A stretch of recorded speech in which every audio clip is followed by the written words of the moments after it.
Hello বন্ধুরা, আজকে তোমাদের কাছে যে ভ্লগটা নিয়ে এসে প্রেজেন্ট করেছি সেটা হলো সতীপীঠের আর এক পীঠ লাভপুরে ফুল্লরা মায়ের মন্দিরের উদ্দেশ্য নিয়ে। তাই সকালবেলায় স্নান টান করে আমরা রুম থেকে বেরিয়ে পড়লাম বাস ধরার উদ্দেশ্যে, কারণ আমরা যাব পুরোটা বাসের মধ্যেই। তাই রুম থেকে বেরিয়ে টোটো নিয়ে সোজা চলে যাচ্ছি বোলপুরের জামপুনি বাস স্ট্যান্ডে, সেখান থেকেই বাস ধরবো।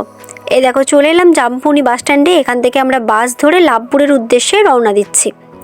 অ্যান্ড দেন আমরা চলে এলাম, এটা হলো ফুল্লরা মায়ের মন্দিরের গেট, অর্থাৎ লাভপুর বাস স্ট্যান্ডে। এখান থেকে দেখো অনেকটা ফাঁকা রাস্তা, আমরা অবশ্য জানতাম না যে এতটা ফাঁকা রাস্তা, তাহলে টোটো নিয়ে এখান থেকে বেরিয়ে যেতাম।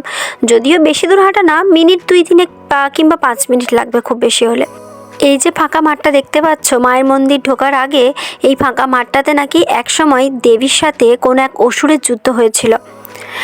এবারে চলো আমরা সোজা আবারও কিছুটা গিয়ে পাবো মায়ের মন্দিরটা, তবে তার আশেপাশের জায়গাটাই তোমাদের দেখাচ্ছি। অ্যান্ড দেন চলে এসেছি মায়ের মন্দিরের গেটের সামনে। এই হলো মায়ের মন্দিরের সামনের অংশটা। এবার আমরা চলে যাব মায়ের মন্দিরে।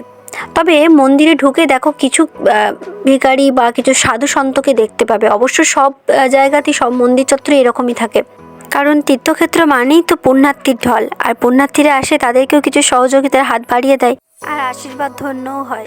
এটা যেমন একটা সতীপীঠ, তেমনই এটা একটা শক্তিপীঠও। তাই এখানে অনেকে এসে সাধনায় সিদ্ধি লাভ করেছেন।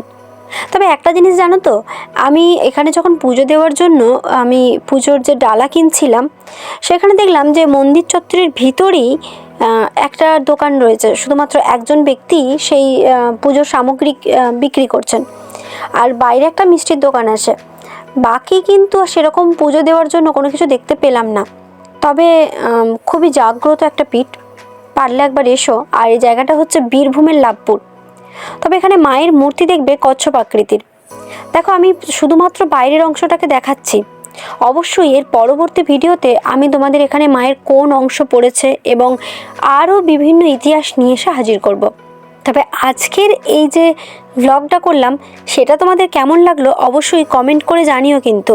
আর পরবর্তী পুরো মন্দির চত্বর বা মাকে দেখার জন্য ফলো করো, আমি সম্পূর্ণটা পরের ভিডিওতে নিয়ে আসবো। ভিডিওটা লং হওয়ার জন্য আজকে এটুকু পর্যন্তই রাখলাম, টাটা।